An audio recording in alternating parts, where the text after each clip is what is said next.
Heto at umatake na ang Israel at ang US sa Iran. Ang preemptive attack laban sa Iran ay matagal nang nakabinbin. Ilang taon na ang nag-aambahan ng magkabilang panig. Marami ang hindi naniniwala na ito ay magaganap. Pero dumating na ang oras. Nagkagulo sa Iran nang may marinig na sunod-sunod na pagsabog sa kapital. Agad nitong sinara ang kanilang buong airspace para daw sa seguridad, habang naglabas ng babala ang Israel para sa kanilang mamamayan. Siguradong magugulat ka sa malalaman mo na sinabi ni Donald Trump na ito na ang mga huling araw ng Iran sa ilalim ng Islamic State. Mayroong mga naniniwala at marami din namang naghihinala. Ang tanong, totoo ba?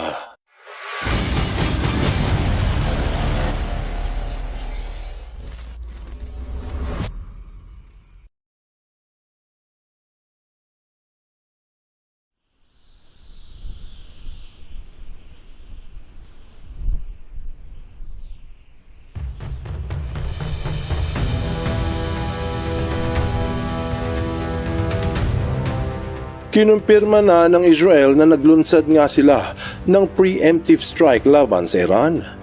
Kumalat ang major strike sa international news, katulad ng sa Sydney Morning Herald. Sinabi na kasama ng Israel ang Estados Unidos sa pagtira sa Iran. Sinabi din na nagpahayag si Trump sa mga Iranians na itaob na ang kanilang gobyerno at ang target ay ang kanilang supreme leader na si Ali Khamenei. Nasa CNN na rin ang balita na ang US at Israel nga ay nagsimulang magsagawa ng pag-atake sa Iran. Ang unang mga pagsabog ay umaga pa lamang at magpapatuloy pa. Ayon sa Defense Minister ng Israel na si Israel Katz na nagdeklara sila ng Special State of Emergency. Sinabi niya na kinakailangan ito para protektahan ng Estado laban sa anumang posibleng ganti ng Iran. Bandang tanghali, biglang naputol ang mga mobile phone services sa loob ng bansang Iran. Kaya hirap makipag-usap ang mga tao. Parang nawala ang koneksyon sa isa't isa. Marami ang kinabahan kasi hindi nila malaman kung ano ang nangyayari sa labas. Samantala, naghahanda raw ang Iran sa posibleng ganti laban sa Israel. Kaya parang naghihintay lang ang lahat kung sino ang susunod na gagalaw.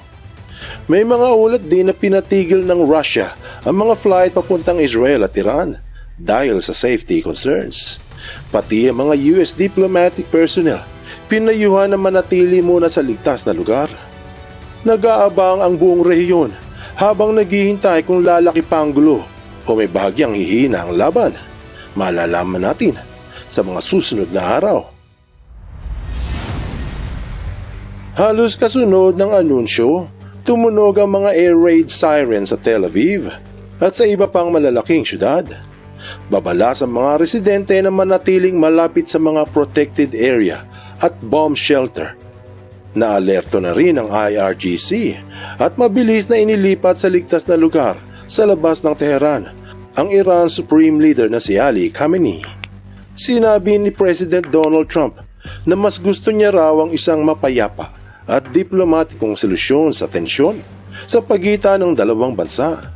Ayon sa kanya, inalok na umano ng Amerika ang Iran ng pagkakataong mag-usap at magkasundo nang hindi na kailangang umabot pa sa gera. Subalit mukhang hindi nagbunga ang mapayapang plano. At heto ang anunsyo ni Trump. Short time ago, the United States military began major combat operations in Iran.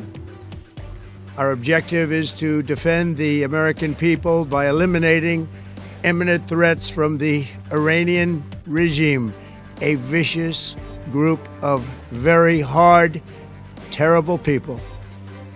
Its menacing activities directly endanger the United States, our troops, our bases overseas, and our allies throughout the world. For 47 years, the Iranian regime has chanted death to America and waged an unending campaign of bloodshed and mass murder, targeting the United States, our troops, and the innocent people in many, many countries. Among the regime's very first acts was to back a violent takeover of the U.S. Embassy in Tehran, holding dozens of American hostages for 444 days. An ongoing operation to prevent this very wicked, radical dictatorship from threatening America and our core national security interests. We are going to destroy their missiles and raise their missile industry to the ground. It will be totally, again, obliterated. We're going to annihilate their Navy. We're going to ensure that the region's terrorist proxies can no longer destabilize the region or the world and attack our forces and no longer use their IEDs or roadside bombs, as they are sometimes called, to so gravely wound and kill thousands and thousands of people, including many Americans. And we will ensure that Iran does not obtain a nuclear weapon. It's a very simple message. They will never have a nuclear weapon. This regime... Sa kasalukuyan, naka-full alert ang mga otoridad dahil inaasahan ng posibleng direktang pag-atake ng Iran gamit ang mga ballistic missiles at UAV drones sa mga susunod na oras. Pinapayuhan ng mga sibilyan na huwag lalayo sa ligtas na lugar at maging handa sa anumang emergency signal. Ang hakbang na ito ng Israel ay tinuturing na mabilis at planadong aksyon, lalo na't matagal nang umiinit ang tensyon sa pagitan ng dalawang bansa. Habang patuloy ang pagkalap ng impormasyon mula sa militar at intelligence sources, malinaw na seryoso ang sitwasyon ngayon. Ang buong rehiyon ay nakatutok sa susunod na galaw ng Iran, habang ang Israel naman ay naghahanda sa anumang posibleng paghihiganti. Anong aral ang mapupulot dito? Ang preemptive na atake ng Israel at ng US laban sa Iran ay matagal nang iniintay. Ilang taon na ang nag-aambahan ng magkabilang panig.